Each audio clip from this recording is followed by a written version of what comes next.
is this story so foundational for you in how you pursue the route you've taken with entrepreneurship? I think it's opened my eyes to how something that I do that feels not easy, but simple. A simple to me in my mind, that a skill set that I have can have a ripple effect across the world. It just seems too impossible dots to connect. Me sitting in my 700 square foot apartment in Salt Lake after work, and then a family in peril in Afghanistan. How in the world do those two dots connect? But it did. It's so wild. Welcome to Unreasonable Autonomy. My name is Sarah Grace. This is the podcast for entrepreneurs and innovators who refuse to settle. Here we dive deep into raw, real conversations with boundary pushers who have pursued seemingly impossible ideas and yet have achieved unreasonable results, whether that's in their faith, relationships, health, politics, yes, even business. All of those conversations are happening right here, right now. So let's buckle up, because this isn't about playing it safe. Unreasonable ideas, unstoppable results. Let's go.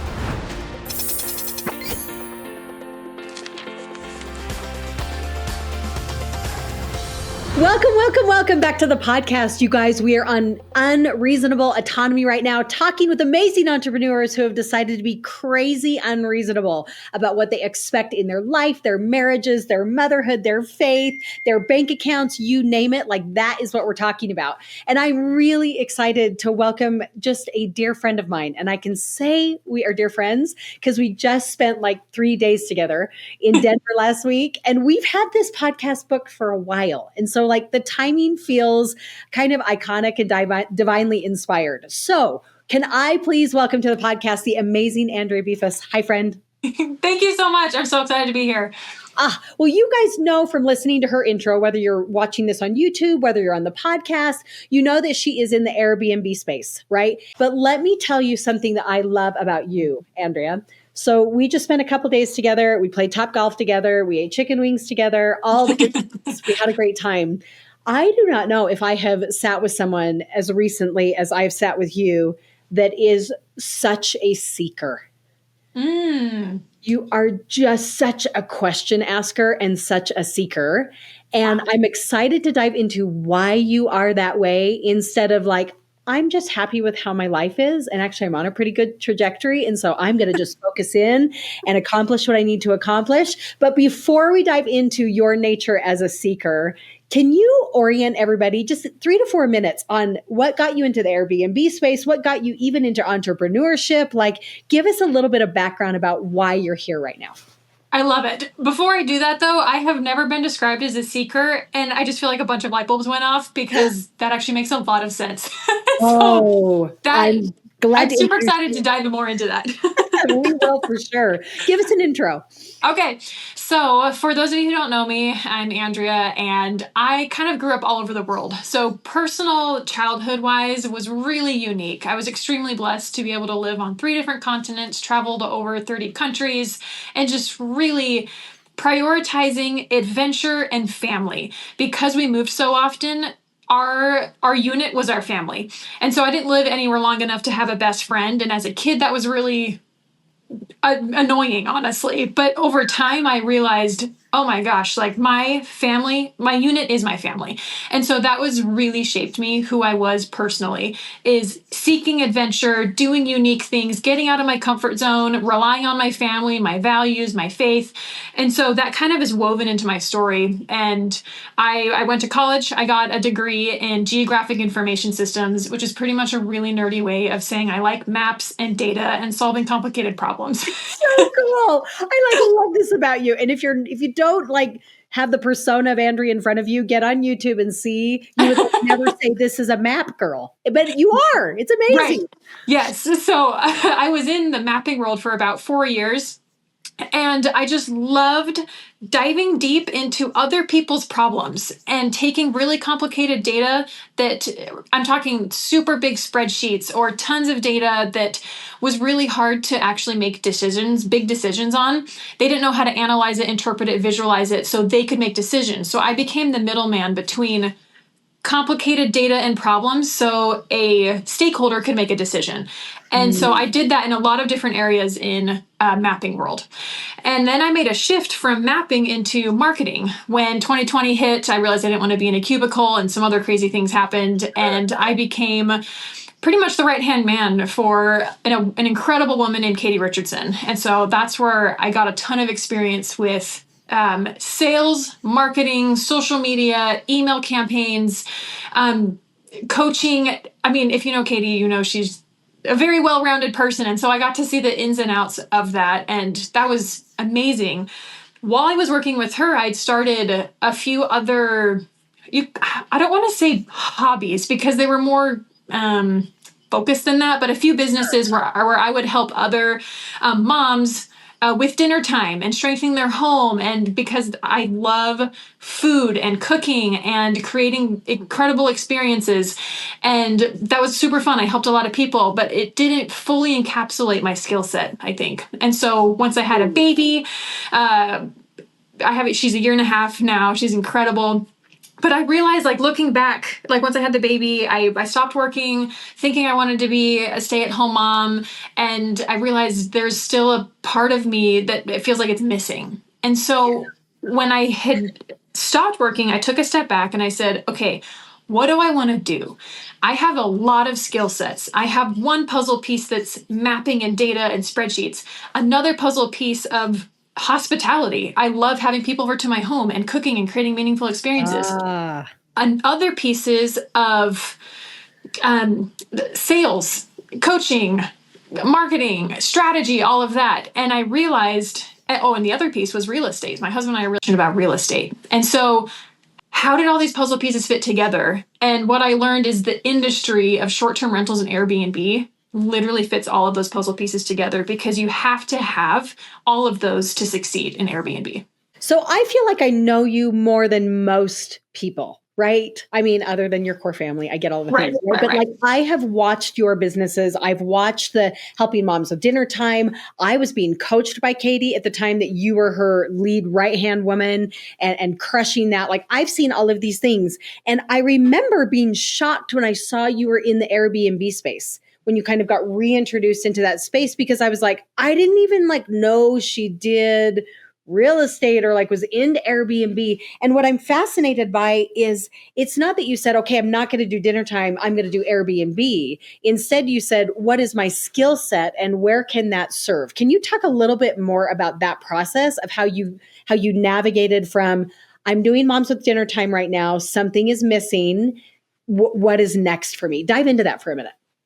That's a really good question. I don't know if I've thought much about that, but I think if I had to boil it down, I realized that the family dinner time, it was only using one or two components of my skill sets. And I really like to push myself in sometimes ways that are too much and I can overwhelm myself very quickly. But I realized that I had more skill set that wasn't being tapped into. And I really wanted to tap into that. I remember thinking, if I'm going to go to work again while I have kids, then I really want it to be in a way that pushes me more than my past business had. I really needed the ROI, not just money business-wise, but personal growth-wise. It needed to have that ROI, and I wasn't being pushed enough before. Well, and you are someone who really pushes yourself, right? And you're unafraid of the pivot and also of just the scary stuff. And we talked very privately about a lot of that quote unquote scary stuff that's coming up for you, including these big deals. Yeah. What is your belief on how much entrepreneurs need to love what they're pursuing? Like, love the Airbnb world versus it's simply helping me use my skill set. How much do they have to actually love the mechanism? Ooh, I think it's really important, but I also don't think it's everything either. And maybe that sounds strange, but I think you have to love it. But I also don't think you have to love it every day. But if you can see what it's doing for you and you love that process internally, that is what's important to me. So for me, it almost doesn't matter what the vehicle is. I mean, I love Airbnb. It's amazing. But it also, that's the thing that just connects all the dots and helps me become who I want to be and helps me find the people that have problems I can solve. Oh, I love this. And I think people get stuck, specifically women who are their mothers, right? Because there is nothing that should bring more to your soul than motherhood, right? And that's what I was raised with. That's what you were raised with. And I actually think it's true. I think it is the thing that will bring you to your knees and help you become who you are meant to be. Business is secondary to that. And I think we agree on that. I do think that there is a shift, though, that women go through of, I'm pursuing something that isn't quite as noble as motherhood, or like Airbnb. Are there spiritual consequences to Airbnb? You could probably fight me on that. Not at face value, right? And from my view on, I build webinars. It's like, is there like a big spiritual ramification of figuring out webinars? Not at face value. And so how have you come to terms with that in your mind, that this is worth the time away from Charlotte? There, I said it. Yes. And thank you for saying it like that, because it's interesting that you say that, time away from Charlotte, because right now I have really strict parameters around work where I'm only on my laptop when she's asleep. And that's a very limited amount of time. If I have 24 hours a day, that's about 3 to 4 hours between her nap time and the evening. But I love what you said about time away from Charlotte, because I'm thinking about it all day. And so if I'm distracted, if I'm playing with Charlotte in our loft and she's showing me all her little toys that she's so excited about, but my brain is elsewhere thinking about the business, that's not okay with me. And so I need to make sure that not only do I have physical boundaries around my time, but mental boundaries of, okay, this is when I'm being present with Charlotte. This is when I'm thinking about the business. And it's really blurry, though. Let's be honest. Like, it can be so blurry. Sometimes I'll just be kind of not at my wit's end, because I try not to let myself get to that point, but there'll be times where I put her in the car seat, I'll be in the driver's seat, and we'll just go drive through the horse fields here in Kentucky where I am, whereas I can just have quiet time to think, and she's just chilling in the back seat having a great time. We're just trying to stall before bedtime. So I think it's really important to choose an industry, kind of going back to what you said, choose an industry that can facilitate the growth that you need within the parameters that you've set. Ooh, okay. Like pure wisdom here, pure wisdom. And I want to just flip the script a little bit, in the sense of, we just sat in a room in Denver and witnessed someone in the room that has been battling this exact thing, having massive success in the business, massive, like nearly hitting the $1 million mark in what they're offering in the world of AI is what they do. And this was a father that was emotional, right? On the back row, that was talking about, I'm crushing it in the business, and everything I'm doing is innovative and it's sexy, and it's like everybody wants in on the AI scene, which is factual. And he said, I don't have freedom. I don't have freedom because I am constantly thinking, working, acting in the business. And I felt paralyzed in that moment, because I think every entrepreneur, I don't think this is just a woman thing. I think this is a build a business thing, where the work of the business never ends, but you've got these people you're doing it for. And it's like just this whole kind of crazy thing.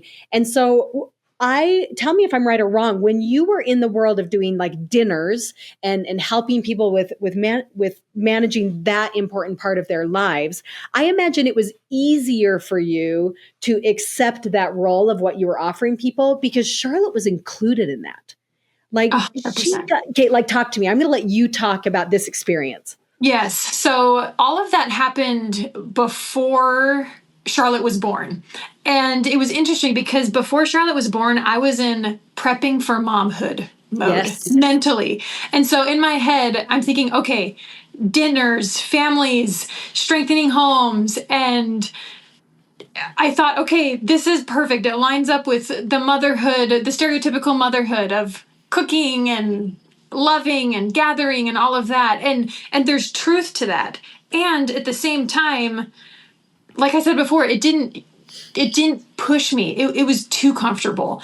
And I have this habit of pushing myself, again, sometimes too much, where I want to constantly be out of my comfort zone. And that was just too comfortable for me. And so it lined up with the stereotype I had in my head of what a woman should be, but it wasn't actually what I wanted for me. Ooh, that it had been dictated for you.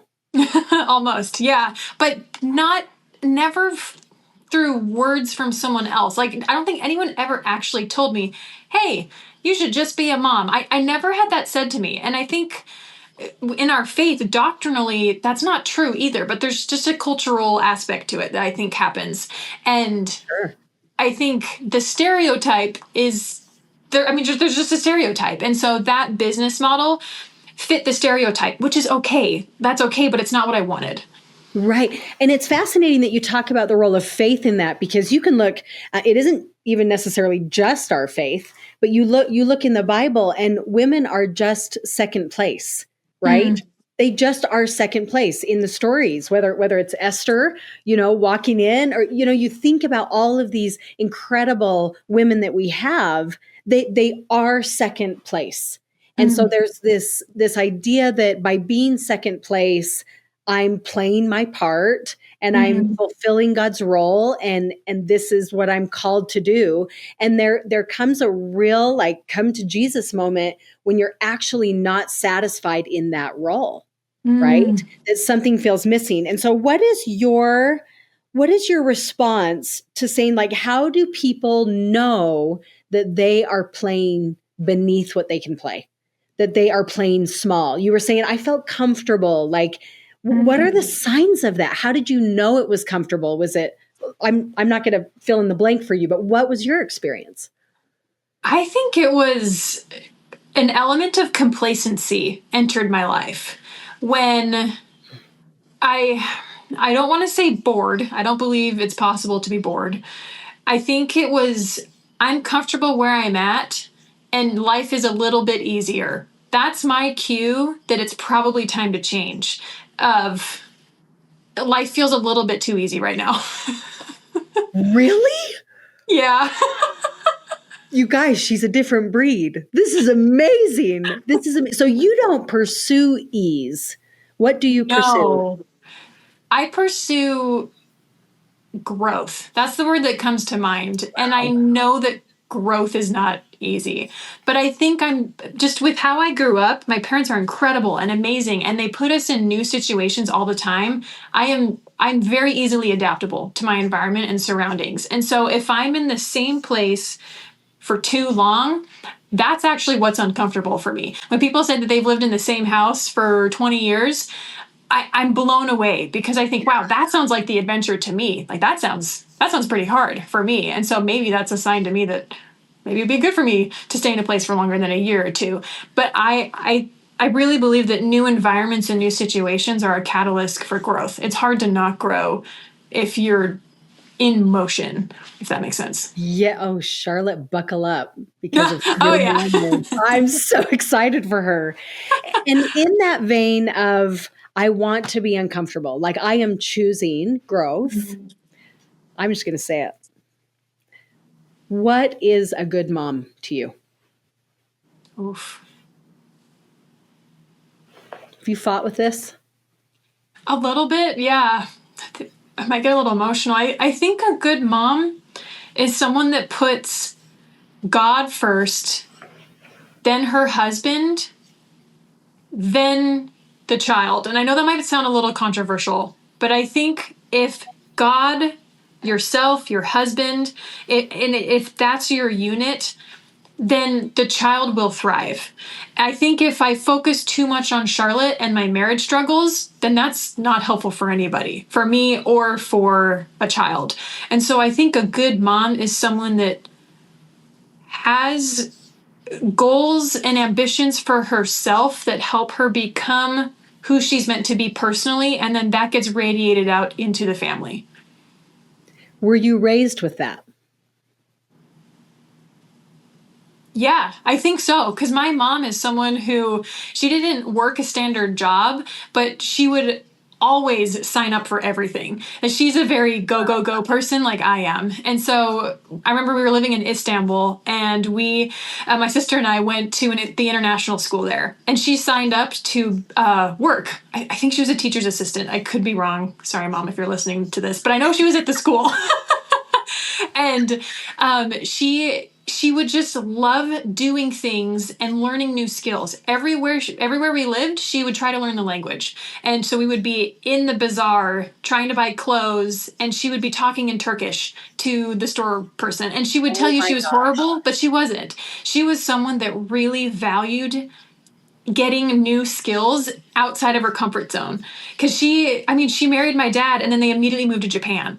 And she was in Tokyo, had 2 kids, did not speak the language. This was before the internet. She had to navigate Japanese train systems, which is known for being one of the hardest things to do public transportation wise. And so she was really used to being outside of her comfort zone. And it was really inspiring to me to see her grow and adapt and push herself in that way. And what is the ripple effect for a child to witness a mom like that? I think it's honestly priceless, because I always saw her doing scary things, and it inspired me to do things scared. It's not going to be easy. Like she would say that it wasn't easy. And so I knew that just because you feel fear doesn't mean it's a reason to stop. You just do it anyway.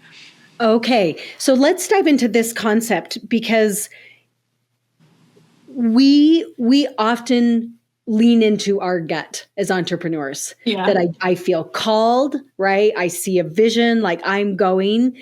There is this challenge of understanding, when am I being told to stop and pivot because of how I'm feeling versus what am I supposed to push through? How do you distinguish those in your life? I think I'm probably still working on that, to be honest, because I tend to push through a lot of things, but usually I'll have some sort of physical manifestation that I need to take a chill pill. Where, for example, it started in college during finals week. My shoulders would get really, really tense. And I would just think, what's happening? Why am I in so much pain? I'm fine. And my roommate, Cassandra, bless her soul, she'd say, Andrea, I think you're stressed. And I'd say, no, I'm not. She said, it's finals week in college. Your body hurts. You're probably stressed. And I was like, okay, you're probably right.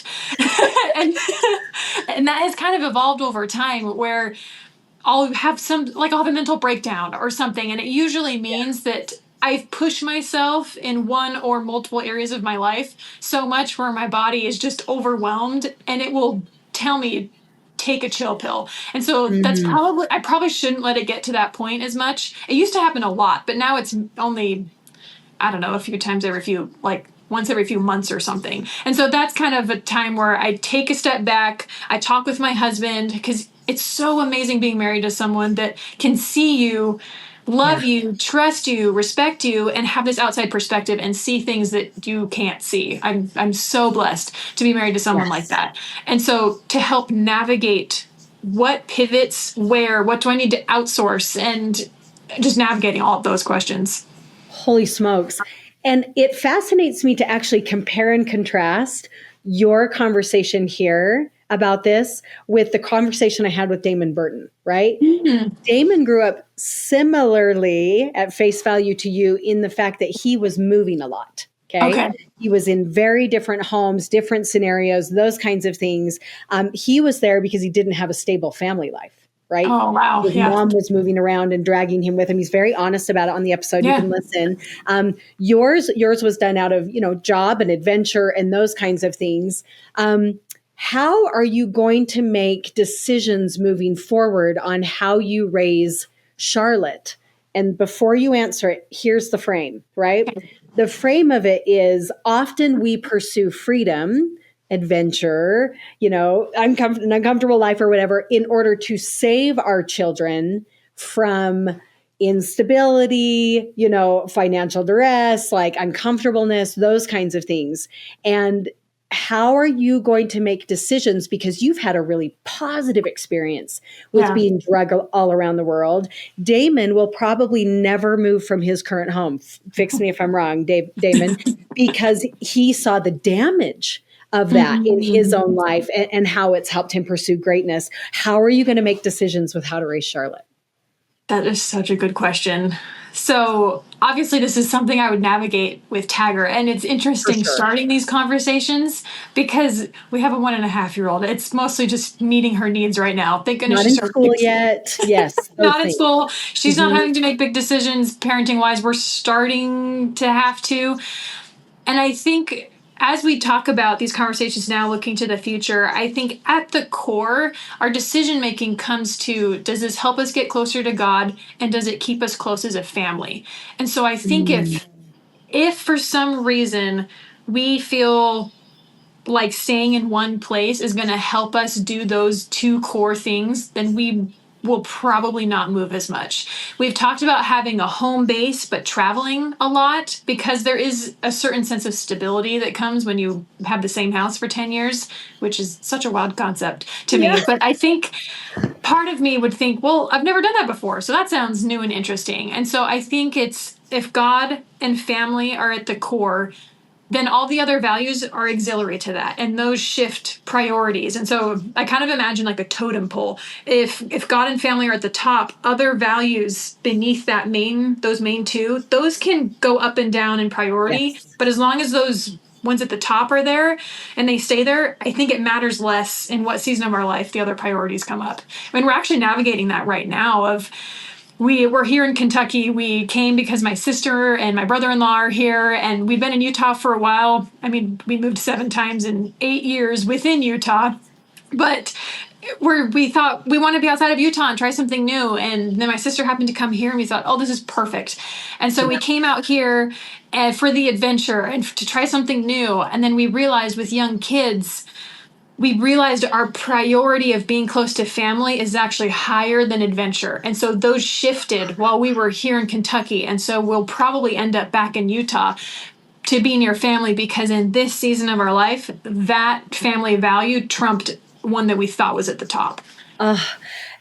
I'm fascinated as well that you have been placed with the burden and the blessing of actually being able to do that. Right? Yeah, we feel really blessed. Yeah. And I know that you have a soft spot in your heart for those who simply do not, drop the coin phrase of the podcast, do not have the autonomy to direct and guide their lives as freely as you and I do. Right? Yeah. And so would you be open to sharing your experience of working with a family far, far away to try and increase their ability to pursue freedom? Yeah.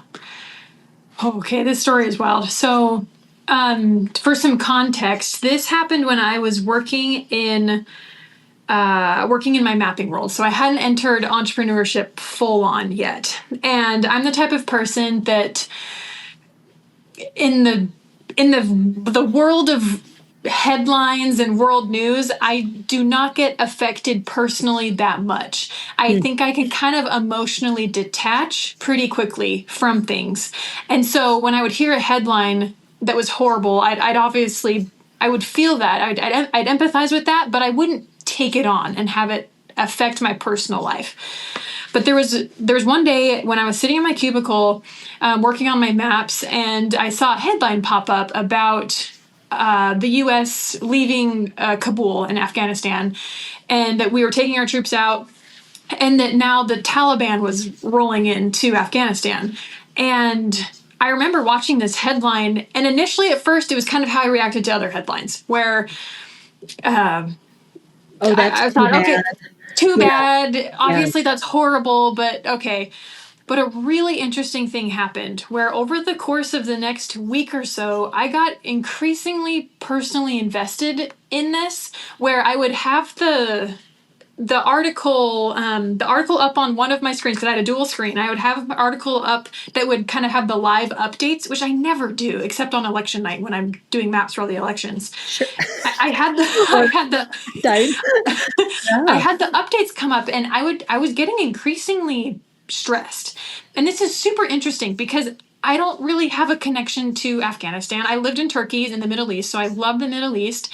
My uncle was a chaplain in the army in Afghanistan, so there was that. But I didn't actually have anything personally invested in this story, almost whatsoever. And so as these days are passing, I'm just sitting at my desk really emotional. And At one point, when I'm on the train home, I remember just bursting into tears about what was happening. And I remember calling Taggart on my way home thinking like, I don't know why I feel this way about this story. Literally, I don't know. And he said, maybe you should turn off the headlines, because he knew this was not normal for me. So he's trying to help me. And so he's like, what if you turn off the headlines? And I said, okay, that's what I'll do. So I turn off the next day. And pause here, like give the narrative of what you are reading, like create the context of what are the updates, what's happening. Great question. So these are things like the Taliban, the terrorists are coming into the Capitol. They're taking over the government. The U.S. has stopped helping, and politics aside, it was just a really messy situation. And so there were people being hurt and killed, and just a really disruptive shift of power in a region of the world that really struggles with stability. Right. And so I was just reading horrible headlines about what was happening to the people there, and I felt for the people. And the next day, I kid you not, I get this message from my uncle who served in Afghanistan. He said, Andrea, I know you have some experience with social media. Would you be open to helping me? There's a family in Afghanistan that needs help, and your name came to mind. And I thought, oh my gosh, is this why I feel this way about this news story? You were prepared. Holy smokes. I think so. And so I get on the phone with him, and he's saying, hey, there's this family that helped the U.S. with intelligence or something, helped or was nice to my uncle or something, and they can't get out because there were no flights leaving, and the borders were getting closed. And he said, this family, I don't know how you can help, but this family needs to get out because one of their family members helped the U.S. in some way, and now they're on the hit list, essentially. It was a crazy story. And so over the course of the next few days and weeks, I come up with this strategy of like an online social media campaign to share this story to help raise funds that this family could get smuggled out of the border of Afghanistan. Oh, my word. It was so crazy. And the whole time I just kept thinking, how did I get here? Except I knew, because obviously there was some sort of divine intervention there. And long story short, I was able to help raise a significant amount of funds that was able to help this family get across the border in, I kid you not, a Tom Cruise Mission Impossible fashion story to get them across. And now they're safe. And it was this really long process, but it used some of the skill sets I had learned in business and marketing and social media to help share their story in a way that kept their anonymity and worked where they had the funds where they could leave. And so I remember thinking, after all of this finished, again, I'm on the train on the way home from work, because I'm doing this while at work or after work, Sure. you know? Yeah. And I remember getting off the train, stepping off. I have my backpack on and it's cold outside, and I step off onto the platform, and very distinctly, I have this phrase come to mind in my head. I think it was God or the Spirit. And it said, you are meant to strengthen homes and families. This was to show you what you can do with your skills. Oh my gosh. It was a huge eye-opener that showed me that what the skill sets I have, they're not just about making money for my family, they're about helping families. And that's what opened the door to help me step my foot into entrepreneurship of strengthening homes through family dinner. And then now it's evolved into a new industry that's also strengthening homes and families in a way that I didn't even realize. So talk to me about the difference in between sitting there in your office and having your two computer screens up there, and you're looking at the article and you're feeling just oddly connected to this, and Taggart's like, then don't read it, right? Because that's often what we should do, right? We often should just be like, you are feeding yourself garbage, like, or whatever it may be, versus it's still going on. The article is still updating, but you are now in the middle of it in motion, right? It was night and day, total night and day. I felt powerless, confused, lots of noise in my head in this space of I don't know what to do. I can't do anything. I don't want to just throw money at a GoFundMe because I didn't think that was going to work, versus being in motion. I felt purpose. I felt purpose and clarity and focus in that I'm trying. I didn't know if it was going to work. I really didn't, but sure. I felt so confident, not that I knew what I was going to do was going to work, but that I was trying my best to do something. It was night and day. There is something to be said about the principle of motion, right? Yeah. Being in motion. And it's interesting that you bring up a GoFundMe, because often we're pursuing financial freedom so that we can solve problems, right? We can buy back our time, we can donate, we can help, we can do all those things. Why was that not the option for you? Because I knew I had skills that could help, and I had no idea how. And I think there are other places or other types of situations where people need financial help where I am more suited to donate to a GoFundMe, because I have no idea how to help in that situation. But I think in this situation, I didn't know it at the time, but I knew there was something that I could do that was more than donating to something online. And I love this approach to, I am simply going to make a choice to move, right? And it's sort of like, I've got these options. I can donate, or, oh my gosh, I hear my uncle calls me, and it's like, I can actually get involved in this, right? And so as you think about, like, why is this story so foundational for you in how you pursue the route you've taken with entrepreneurship? I think it's opened my eyes to how something that I do that feels not easy, but simple, a simple to me in my mind, that a skill set that I have can have a ripple effect across the world, that it just seems too impossible dots to connect. Me sitting in my 700 square foot apartment in Salt Lake after work, and then a family in peril in Afghanistan. How in the world do those two dots connect?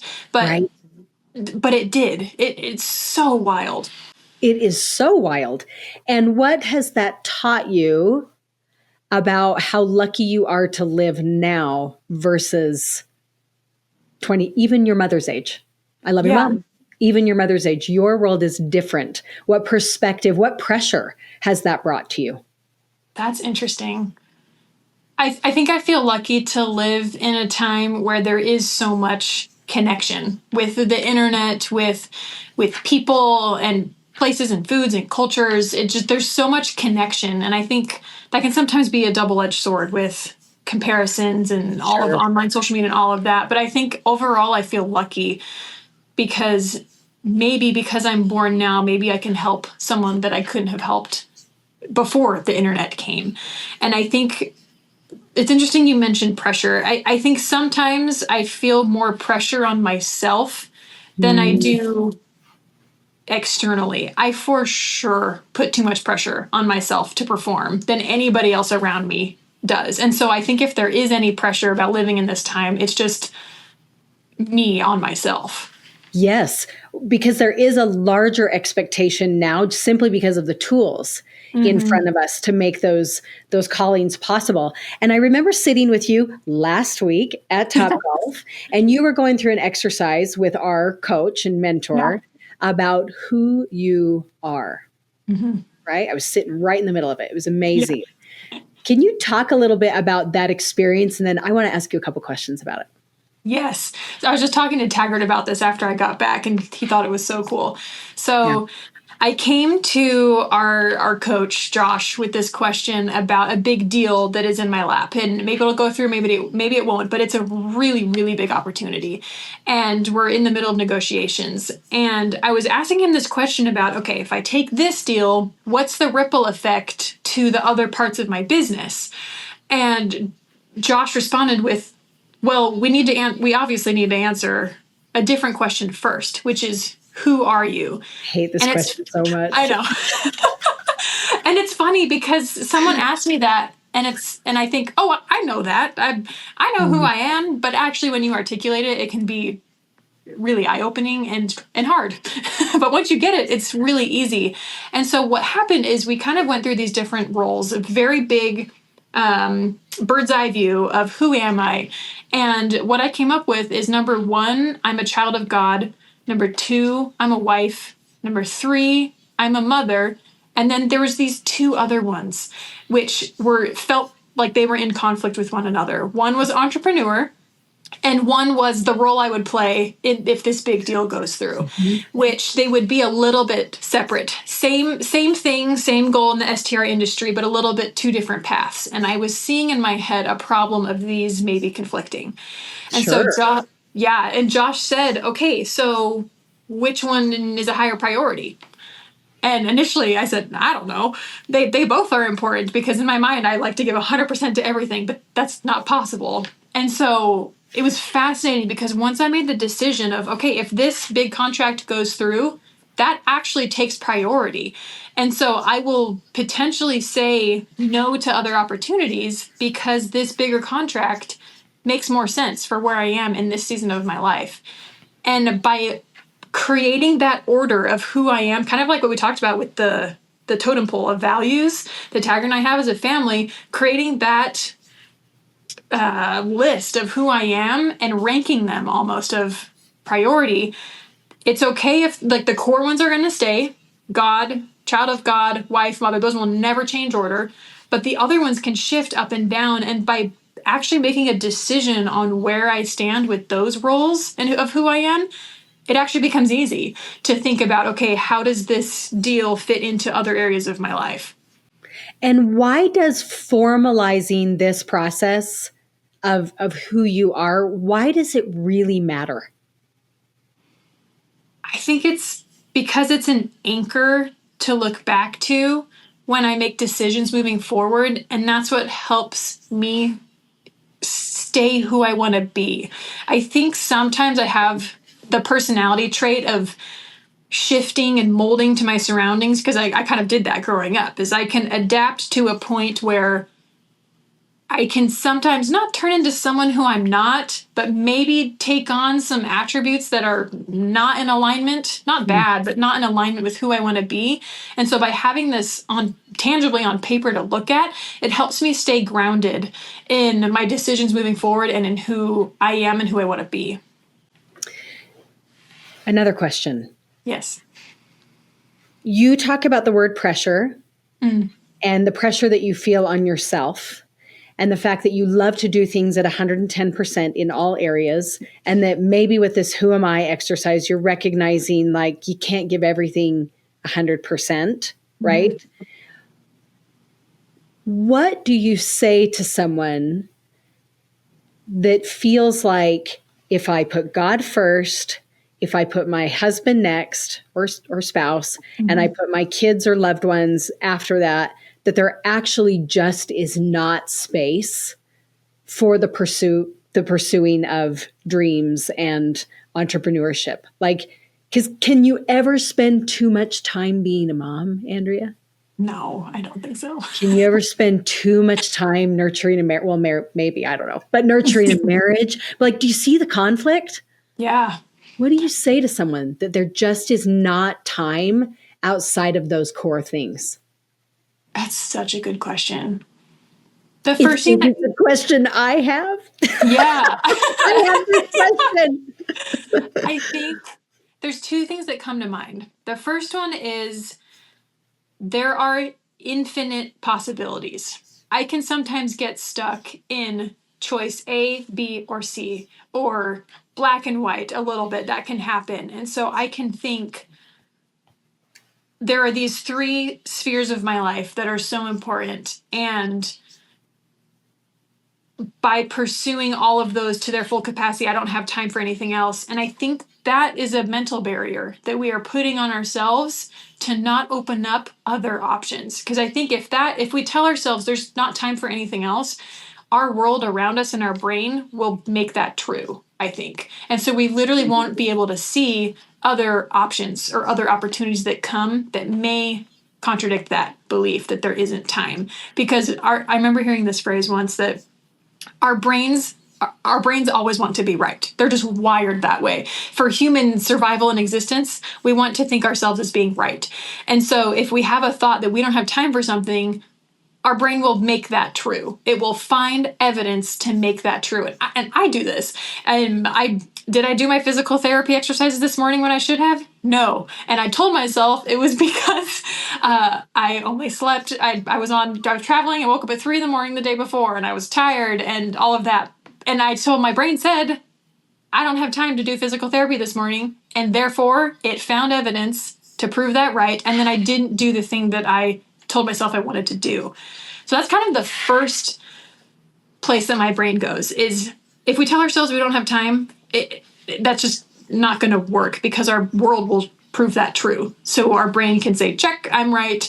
And because that's uncomfortable to admit that we may be wrong, which happens to me all the time. Oh, all the time. Twice this morning, right? I mean, Yep. That's the reality. So what is your strategy, implementation of getting your brain aligned with who you are versus allowing it to deceive you? 100% journaling plus ChatGPT. This is what I'm doing right now. What? Okay, go. So in the past, what I've done up until the last few weeks is I would write out the thoughts, words, phrases in my head that would create these mental blocks, like I don't have time for blank. And I know from my experience and from coaching in the past that identifying that thought is there is the first step to overcoming it. But my block became, okay, I actually know this thought is there, but I don't know how to reframe this or to, like, how do I think about this differently? Because it's so true in my brain. The longer I've thought something, the more valid or more true it seems. So it's the harder it is to break. So what I've been doing with ChatGPT and AI is, and I know there's issues with like privacy, and some company in China knows how my brain works now, but honestly, it's helping me. So I'm going to do it until I decide not to. But what I've been doing is I've been putting prompts into ChatGPT saying, hey, I'm having this issue. I have this problem in my business or in my life, and I'm trying to overcome it. And I've identified this thought that is preventing me mentally from achieving this thing. And so I'll give it a really specific prompt of, hey, give me 5 new thoughts that reframe this, or new thoughts to replace this old thought that are helping me feel empowered or confident or assured that I can achieve this thing. And I'd say, be really specific, be very direct, use the language that I've used in our other prompts to help it sound like me. And then sure enough, it pops out 5, and then one of them will just hit me like a ton of bricks. And then that's the one I write down in my journal to start working on. Oh my gosh. Talk about like innovation on how to rewire using China's amazing tool, right? At least if China takes over, you can continue chatting with it to figure out how to overcome that next stage, right? Let's forget about the privacy issue. I love this. And you and I had a conversation when we were together about this process of verbalizing or dictating or getting out those kinds of thoughts, right? To shine a light on them. And I think the quote that we left with was like, you have to pour out in order for him, meaning God, him to pour in, right? What has been an experience in your life where you have really had to put that to the test personally that has just really challenged you? What is something you have had to really, really pour out about that you just felt like this is unfixable, this is unreframable, etc.? Oh, that's a good question.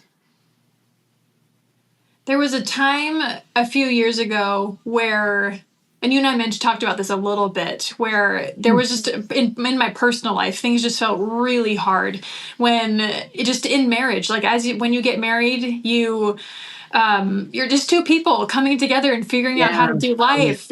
And Tiger is incredible and amazing, and we have really different personalities. And so even though our foundation and our values and our goals are the same, our path to get there are just defaults are really different. And so we were navigating how to how to navigate making decisions as a couple when both of us are so different.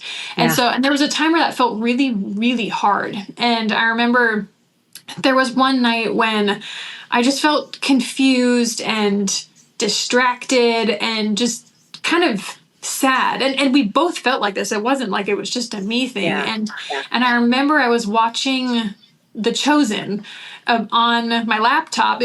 Taggart was at work, and so I was watching, and I remember having this very distinct prompting to shut my laptop and pray.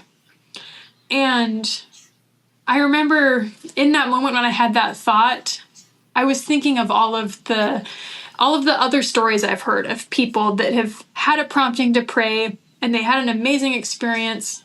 And I thought, I don't want to do this because what if it doesn't work? And then I don't want to have evidence that God doesn't hear me. So I very clearly had a prompting from the Spirit to do this thing, just to just pour out my heart that I was struggling and needed to feel like He was there, but I didn't want to do it because I didn't want to fail. But then right after that thought, I thought, well, if I don't do it, then I'm proving that to be true. And so I have to closed the laptop, got on my knees, I prayed to just feel support and love and that God was there and that everything was going to be okay. And because it felt so heavy, heavy.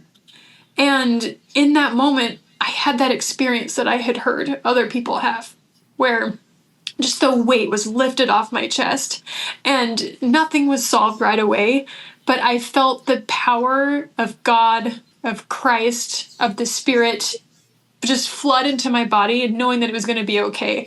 And from that moment on, I've been able to rely on that experience, that God is there, even though it was 5-6 years ago. God is there. He knows me. He hears me.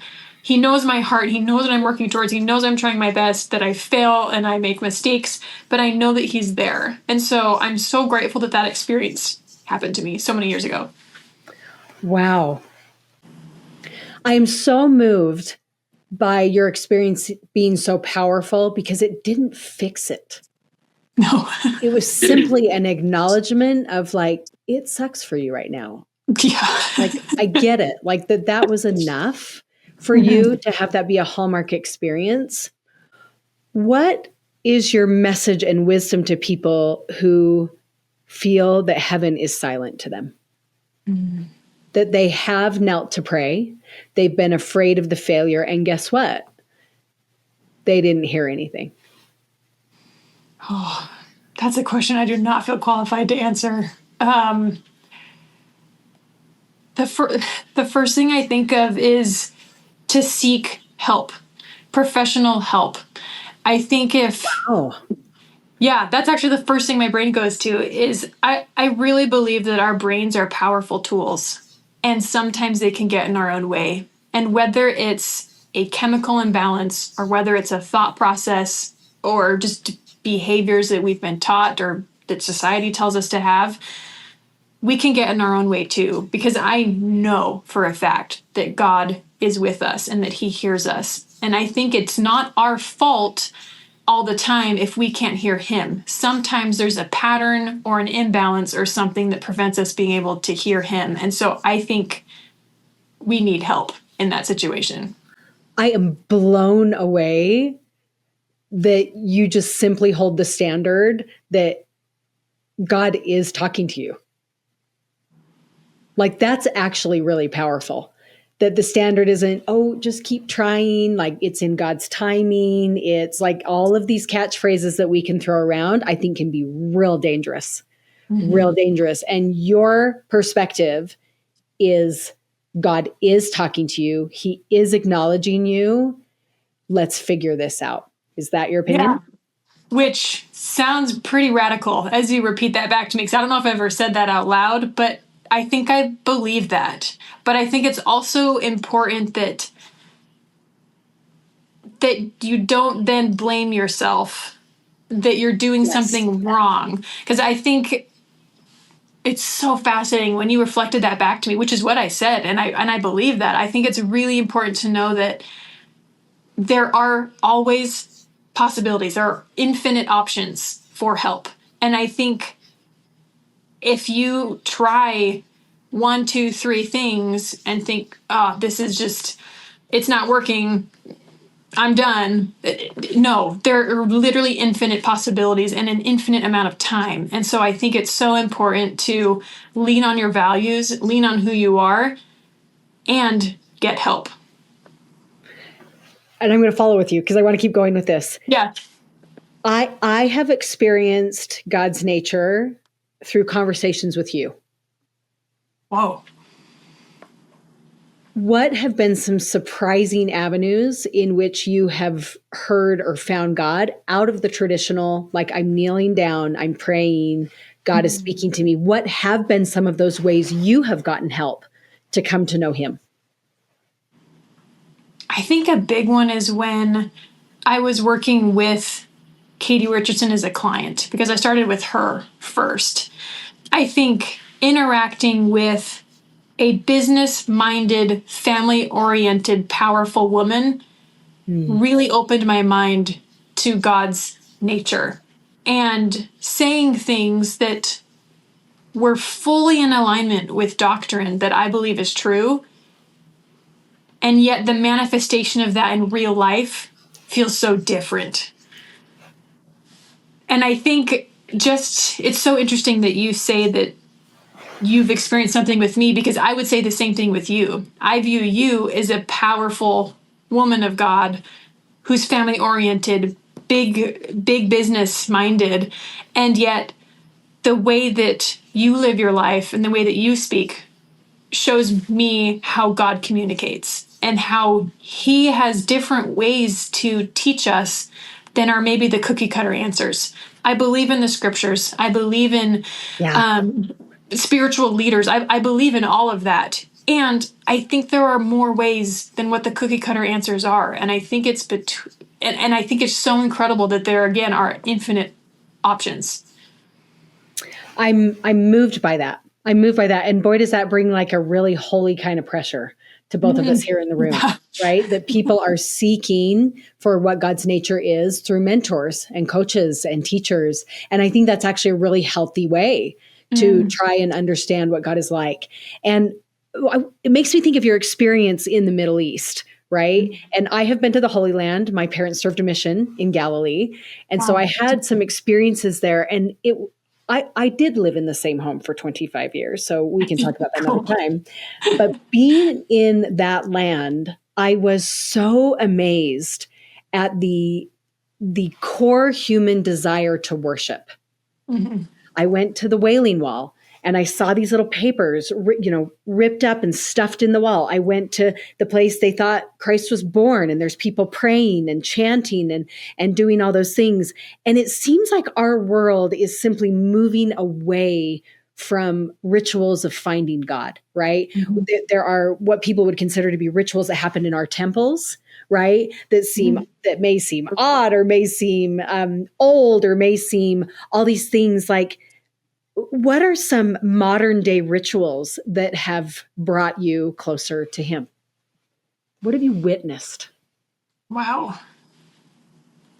I think there are modern rituals, or just religious rituals in general, that I've seen in my life. And this is where the cookie cutter answer comes up, of where I wake up super early before Charlotte gets up, and I work out, not this morning, but I work out and journal and read my scriptures in the morning before she gets up, when it's complete stillness. But I think I feel empowered and closer to God when I see other people worship how they worship. One of my favorite things in the entire world is when we would be meeting at church in Istanbul. We weren't allowed to be there yet. I think we technically weren't even labeled as a church. We were a service group, I think is what we were. And we met on the 6th floor of an apartment building above a grocery store. And there was this tiny little plaque that said Church of Jesus Christ of Latter-day Saints on the outside of the building. And we would go up, and I remember my sister was terrified because there would be an elevator, but it had no door on it, so you could see the wall going up, and it freaked her out every Sunday. And we would be sitting there in sacrament, and then I would hear the Muslim call to prayer in the mosque go off while we were taking the sacrament. And it was so powerful because it was a reminder that so many people seek God and worship Him, and there are different ways to do that. And I think just seeing other people be so devout inspires me to be devout in the doctrine that I believe to be true. And doesn't it make you love God even more? Yes, that He would and people. such diversity to reach us. He will Yes. do nearly anything. And I look at you and I look at some of the other people I've interviewed, and your stories with the divine are as diverse as they come. Right? And that to me is a testament of who He is. And Wow. it is such a strengthening power. We have been so richly fed today. And I have just a couple more questions for you to wrap this up and allow people to dive into your world fully. We'll connect everybody in the show notes with how they can, follow your world and your journey and meet sweet Charlotte. She's so fabulous. She's fabulous. Since we're on such a sacred topic of coming to know God, I want you to think about the end of your life. And as you reach the end of your life, what do you hope Taggart and Charlotte say about you? All the tears. Wow. I hope that they say, not only say, but they know in their heart that it to be true, that I worked hard not only for God and for me, but for my family to do what's best for them. And I hope that they say that I was, it sounds so cliche, but that I was like true to who I was and evolved over time to become the best version that I knew I could be. Wow. And Charlotte will be able to say, my mom rescued a family. It's so uncomfortable to hear that. Pretty amazing. I think it's important to say it out loud. I'm going to say it out loud for you. I think you are well on your way to leaving that legacy. And boy, do you have years left. Thank you. To pursue it. So on a lighter note, I'm going to give you a couple of rapid fire questions just to bring everything home. And thank you for being here. So the first one is, what is something on your bucket list that you have not yet done? Be on The Amazing Race. I knew that one. It's going to happen, right? I hope so. We've submitted our application 3 times. Now we just need to wait till the kids' season it makes sense to go. But I want to go on it so bad. Oh my gosh. We're going to manifest it now. And if anybody listening has a connection to The Amazing Race, contact me. Let's go. Contact me immediately, please. Brilliant. Second is what is a book that every single person should read? Ooh. Besides a religious text, yes, I'm actually going to say it's probably the book I'm reading. I always do this where someone says, what's your favorite book? It's whatever I'm reading right now. It's called Pitch Anything. And it's about negotiations and investment. Yes, that one right there on screen. Oh my word. It is next to me. That's crazy. So that's what I'm reading right now. And I think, yes, you can read it from a business perspective of negotiations, investments, and all of that. But I think it's such a good people skill to have. And it's so much more than the business world. I think if you're in the business world, 100% read that book. But even if you're not, I think it will change your life. Oh, I love it. Because boy, are we pitching stuff in our family, in our marriage, in our friendships. Oh, I just could echo that all day long. That's a discussion for another day. I love it. Well, we just want to give a huge thank you. I want to give a thank you just on a personal level for who you are. You are and who you've been to me personally as a friend. But I'm especially thrilled now that the world gets more access to you. and your genius and who you are. And thank you for your candor about the things that have been scary, about ways you've found God, in ways in which you've solidified a marriage. We have just been so fed today. So thank you to let me try again. Thank you to the amazing Andrea Befus for being here. Thank you again so much. What a conversation. Thank you for thank you for having me, Sarah. It's been an honor. Thank you for listening to the Unreasonable Autonomy podcast. If you loved this episode, my guests and I would love to hear about it. Go to the show notes to reach out and let me know what resonated with you or what topics or guests you want to hear in the future. I am here to create for you. Look, I deeply admire your commitment to pushing boundaries and going after an unreasonable life. Keep dreaming big, taking bold steps, and expecting the unreasonable. For more, go to the show notes to dive deeper into the conversations that will keep you going. Thanks for being here.